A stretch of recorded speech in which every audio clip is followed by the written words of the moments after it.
Assalamualaikum Assalamualaikum warahmatullahi warahmatullahi wabarakatuh. wabarakatuh. Waalaikumsalam warahmatullahi wabarakatuh. Kami dari kelompok 9 akan mempresentasikan tugas yang telah kami kerjakan, yaitu tugas besar dari mata kuliah statistika. Perkenalkan, nama saya Muhammad Sultan Alakais, NIM saya 1030 125 00 169. Dilanjut untuk teman saya. Perkenalkan, nama saya Muhammad Firdaus Akbar dengan NIM 1030 125 00 272. Oke, Selanjutnya nama saya dilanjutkan. oke. Oke, nama saya Wiraputra Hartono, NIM saya 1030 12 5032. Oke, setelah itu kita bakal langsung mulai aja. Yang pertama, kita itu ada 3 tahap presentasi. Yang pertama ada pendahuluan, analisis data, sama kesimpulan. Yang pertama, pendahuluan dulu akan dijelaskan oleh Wira.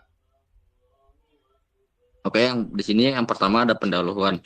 Jadi perkembangan teknologi digital menyebabkan meningkatnya penggunaan media sosial di kehidupan sehari-hari, terutama di kalangan remaja dan dewasa muda. Media sosial saat ini memiliki fungsi sebagai sarana hiburan maupun komunikasi. Media sosial saat ini memberikan banyak kemudahan, namun memiliki potensi penurunan produktivitas individu. Next. Itu ada selanjutnya ada analisis data. Bisa dilanjut. Eh, Selanjutnya yang pertama ada import data. Jadi import data itu eh, mengimpor atau memasukkan data Excel ke aplikasi RStudio. Lalu bisa dilanjut. Selanjutnya ada pemeriksaan awal data. Jadi pemeriksaan awal data ini kita datanya terdiri dari 210 responden dan 11 variabel. Terus di situ tertera nama, usia, jenis kelamin, dan lain-lain. Terus boleh di next, Us. Oke. Terus selanjutnya ada pemeriksaan awal data. Jadi pemeriksaan awal data itu kita eh, menganalisis datanya seperti eh, namanya, usianya, jenis kelaminnya, terus asal dari mana. Lalu ada di situ kita ngasih nama-nama medsos dan lain-lain. Boleh di next. Oke, tambahan dulu ya. Jadi Oh di ya. pemeriksaan data awal ini kita juga bisa melihat tipe data setiap variabelnya. Oke, lanjut ya. Selanjutnya ada pengecekan missing value. Jadi pengecekan missing value ini kita ngecek nilai yang hilang pada setiap kolom. Lalu ngecek nama yang kolom seperti nama lengkap, usia, jenis kelamin, seperti itu. Oke, bisa dilanjut kepada teman saya. Oke, di sini saya akan jelaskan di bagian data cleaning. Jadi data cleaning ini kita akan menghilangkan variabel yang terpakai. Di sini kita menghilangkan timestamp dan nama lengkap karena kita tidak akan menganalisis dari variabel berikut. Jadi yang dipakai ini hanya seperti usia, screen time, dan lain-lain yang ada di bagian bawah sini. Oke. Selanjutnya ada konversi variabel kategori. Di sini kita perlu mengubah variabel kategori menjadi eh, agar bisa dianalisis dan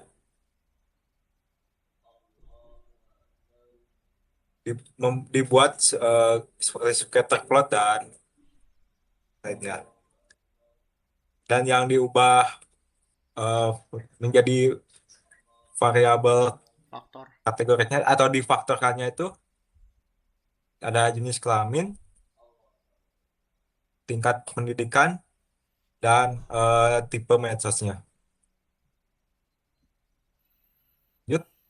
Nah, di sini eh, ada penanganan missing value. Jadi kita melakukan data cleaning menggunakan command NA omit data dari variabel datanya untuk di cleaning. Dan setelah itu kita melakukan pengecekan datanya apakah sudah bersih atau belum. Selanjutnya ada statistik deskriptif. Jadi kita seperti menjelaskan eh, dari setiap variabelnya agar kita bisa menganalisis dari setiap variabel, atau juga di statistik deskriptif ini bisa dibuat apa ya, bisa disebut juga seperti kesimpulan dari setiap variabel, dan bisa dilihat di sini kalau menggunakan comment summary akan muncul seperti min, median, max, dan lain-lain. Oke, lanjut. Dan di sini kita mencari rata-rata dan standar deviasinya dari data yang sudah dibersihkan, dan didapatkanlah eh, standar apa ya, rata-rata usianya, terus standar deviasi usianya, da- da- dan rata-rata usianya itu ada 23, sedangkan standar deviasinya 8. Untuk mean screen time maksudnya ada 4,6 jam bentuknya, dan standar deviasinya itu lebih rendah dari rata-rata yaitu 2,9. Dan yang terakhir itu ada mean productivity time.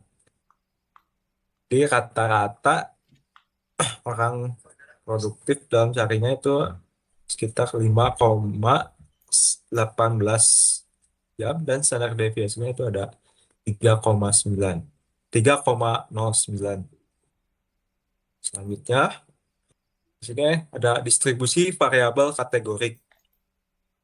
Jadi kita melihat distribusi datanya, dan kita bisa lihat perbandingan dari jenis kelamin. Dominan datanya itu laki-laki, yaitu 136 data, sedangkan perempuan 53.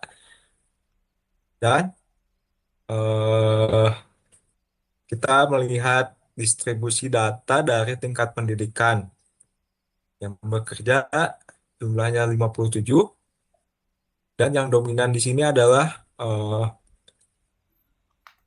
tingkat pendidikan kuliah, yaitu 104 totalnya, dan SMA itu 17, SMA SMK 17, lalu SMP hanya 1 orang, dan sedangkan yang tidak bekerja itu hanya 10. Selanjutnya di sini ada histogram screen time. Jadi kita bisa lihat eh, distribusi juga dari histogram ini. Average atau frekuensi screen time dari data yang kita analisis lebih dominan rentangnya dari 2 jam hingga 6 jam. Itu adalah data dari yang kita dapat dari histogram.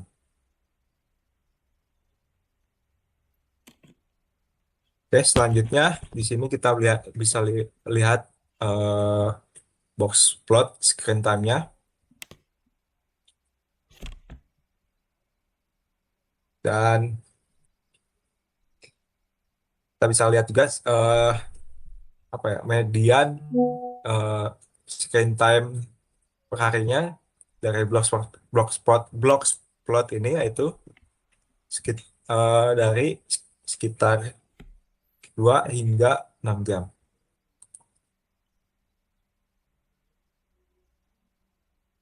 Oke, selanjutnya Mungkin bisa dilanjut oleh Alfa.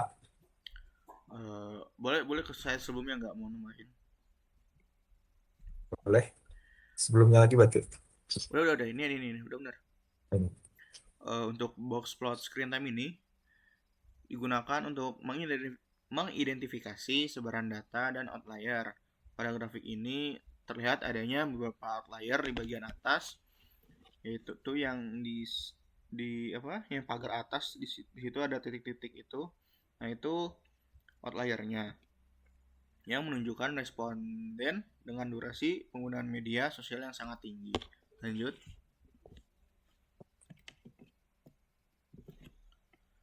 Untuk histogram productivity digunakan untuk melihat distribusi skor produktivitas responden.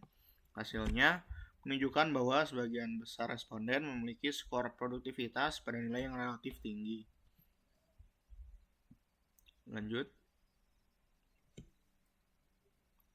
Nah, untuk box plot productivity terlihat bahwa median tingkat produktivitas berada pada skor yang cukup tinggi dan tidak ditemukan outlier.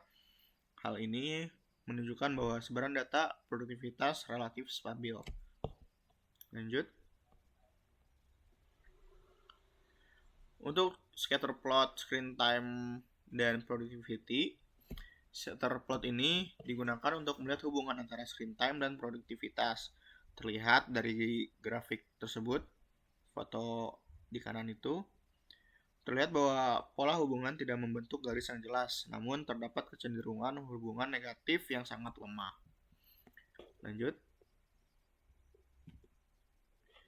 Nah, untuk korelasi Pearson untuk mengukur kekuatan hubungan antara screen time dan produktivitas.